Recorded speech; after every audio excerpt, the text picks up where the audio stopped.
बिस्मिल्लाहिर्रहमानिर्रहीम।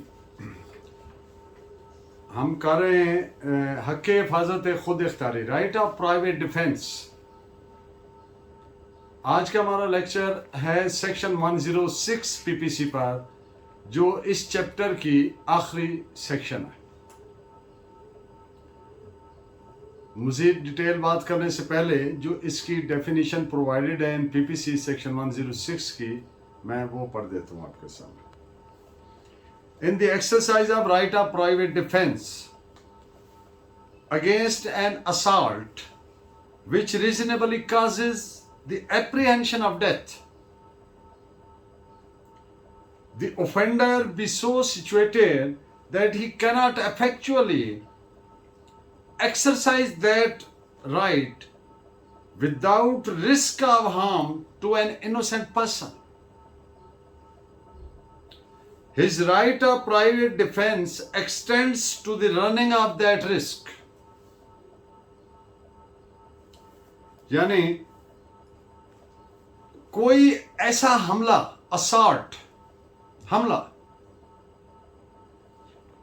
जिससे किसी शख्स को मौत या शदीद इंजरी का खदशा हो, और हमला करने वाला ऐसे सिचुएटेड हो, ऐसी जगह पे वाक़या हो कि हक़ हिफाजत खुद इख्तियारी इस्तेमाल ना किया जा सकता हो मौसर तौर पर, अफेक्चुअली,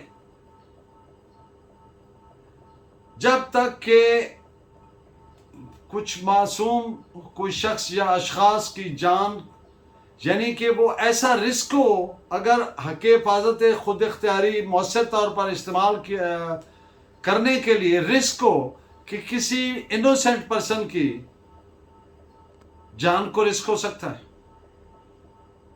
तो सेक्शन 106 एक्सटेंड होता है उस हद तक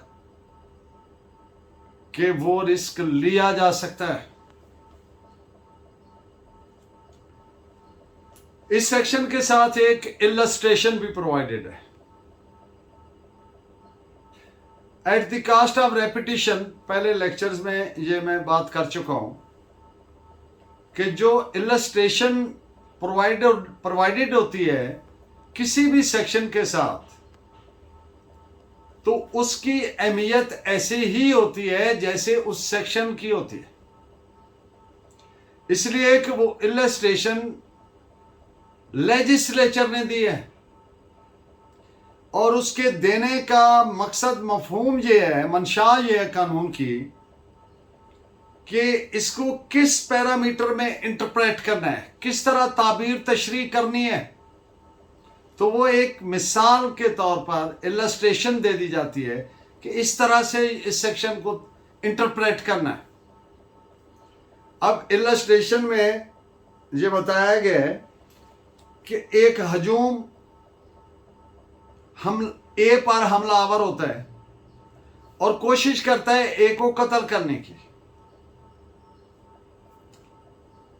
ए उस वक्त तक मौसर तौर पर अपना हक़ हिफाजत खुद इख्तियारी इस्तेमाल ही नहीं कर सकता जब तक कि वो फायरिंग ना करे हजूम पर। और रिस्क ये है फायरिंग करने में कि उस हजूम में बच्चे भी शामिल हैं।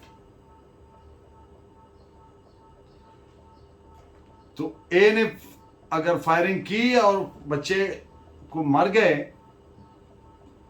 तो ए ने कोई जुर्म नहीं किया। हक़ हिफाजत खुद इख्तियारी जान और जायदाद के तहफ़्फ़ुज़ के लिए जो प्रोविजंस चैप्टर 4 में दी गई हैं, सेक्शन 96 पीपीसी से लेकर 106 पीपीसी तक, वो इस सब्जेक्ट पर एक कंप्लीट है, मुकम्मल है। उसमें कोई चीज़ ऐसी रह नहीं जाती, कोई सिचुएशन, इवेंचुअलिटी बाकी नहीं रह जाती, कोई बात ऐसी नहीं रह जाती जो कवर्ड ना हो।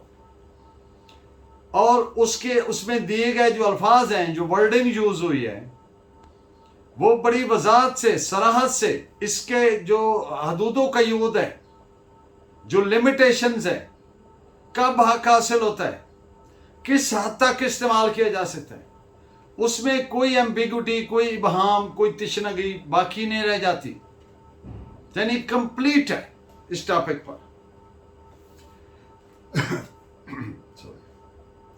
सेक्शन 100 हक की हिफाजत खुद इख्तियारी करते हुए, क्या इस्तेमाल करते हुए, सेक्शन 100 कहता है कि हमला आवर को जान से भी मारा जा सकता है अगर हमला आवर से मौत या शदीद इंजरी का खतरा हो, माकूल।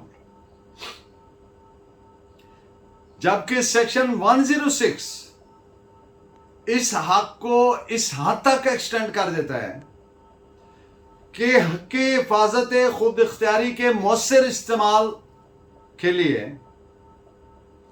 अगर कोई आदमी बीच में ऐसे प्लेस्ड हो जो इनोसेंट है और उसकी जान को खतरा है, तो वो खतरा, वो रिस्क भी लिया जा सकता है।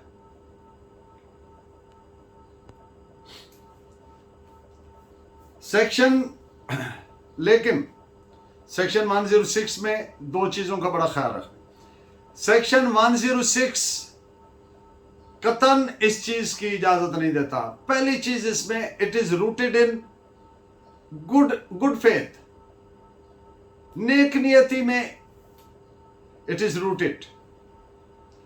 ये कभी भी मिसयूज इस प्रिटेंस पे नहीं किया जा सकता है, इस बहाने से किसी दीगर शख्स को नुकसान नहीं पहुंचाया जा सकता सेक्शन 106 की आड़ लेकर, क्योंकि हालातों वाकयात से फिर उसका पता, बात क्लियर हो जाती है कि ये इसको हक हासिल था कि नहीं। लिहाजा इस प्रिटेंस पे ये मिसयूज नहीं किया जा सकता, एक बात। और दूसरी बात, सेल्फ डिफेंस करते हुए अननेसेसरी हार्म, गैर जरूरी नुकसान नहीं करना। सिर्फ उतना हार्म काज किया जा सकता है जो अपनी जान के तहफ़्फ़ुज़ के लिए या जायदाद के तहफ़्फ़ुज़ के लिए जरूरी हो। Use a minimum force for self protection.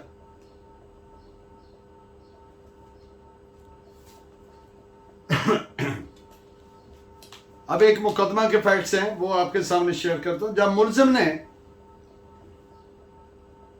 मुलजिम पर हमला हुआ, उसके सगे भाई ने हमला किया और मुलजिम ने अपने हक की हिफाजत खुद इख्तियारी के इस्तेमाल करते हुए, सेल्फ डिफेंस करते हुए सोटे का वार अपने भाई के सर पर किया। एन उसी मोमेंट पे, उसी लम्हे पे मुलजिम का बाप अचानक बीच में वहां आया छुड़ाने के लिए कि वो जो सोटे का वार था वो हादसातन उसके बाप के सर पे लग गया, उसकी डेथ हो गई। तो अदालत ने करार दिया कि ये जो एक्ट है अक्यूज्ड का, it is covered by section 106 और मुलजिम को इस्तिस्ना हासिल है।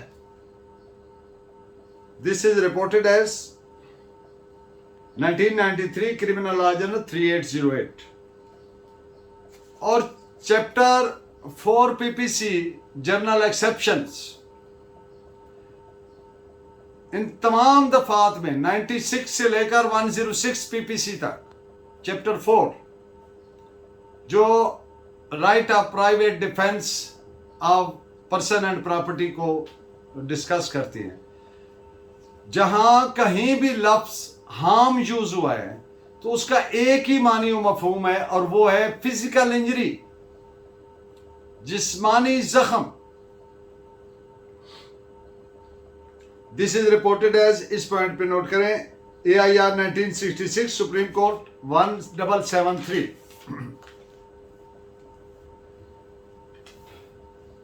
अब एक आदमी, एक और मुकदमा और उसका फिर जजमेंट नोट करवाऊंगा। मुख्तसरन फैक्ट्स ऐसे हैं कि एक शख्स के वालिद उसको उसकी जान बचाने के लिए उस शख्स ने वार किया, जिससे दो आदमी जो उसके वालिद के अराउंड थे, बिल्कुल वो कत्ल हो गए। वजह ये थी कि वो शख्स अपने वालिद की जान बचाने के लिए, वो आदमी प्लेस्ड ऐसे थे, देवर सो सिचुएटेड, ऐसे वाकया थे कि मुलजिम के लिए ये मुमकिन ही नहीं था कि उनकी जान का रिस्क लिए बगैर मुअस्सिर दिफा कर सकता, सेल्फ डिफेंस कर सकता, यानी अपने बाप की जान का। तो लिहाजा 2 आदमी कत्ल हो गए। तो अदालत ने करार दिया कि मुलजिम का case is covered by section 106, इस्तस्ना का हकदार है। अदालत ने बरी किया उसको, और इस पे जजमेंट नोट फरमाए 1994 SCMR 1161। अब कब इस्तिस्ना हासिल नहीं था, अब एक निहत्ता आदमी, खालियात आदमी मुलजिम का ताकुब कर रहा है, चेज कर रहा है उसको।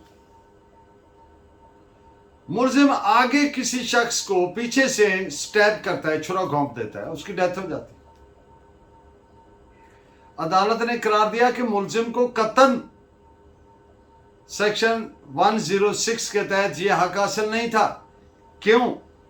पहली बात कि जो ताकुब कर रहा था वो खालियात था, इंस्टेंट डेथ का खतरा नहीं था उससे, और जो आगे जा रहा था उससे भी जान का खतरा नहीं था, तो कोई जवाज नहीं था कि वो उसको स्टैब करता। लिहाजा ऐसे हालात वाक़यात में मुलजिम को इस्तिस्ना हासिल नहीं था। इस पे आप judgement note फरमाएं 1976 JAB.LJ351। Thank you very much. Please keep watching and guiding me by your valuable comments. Allah Negeban.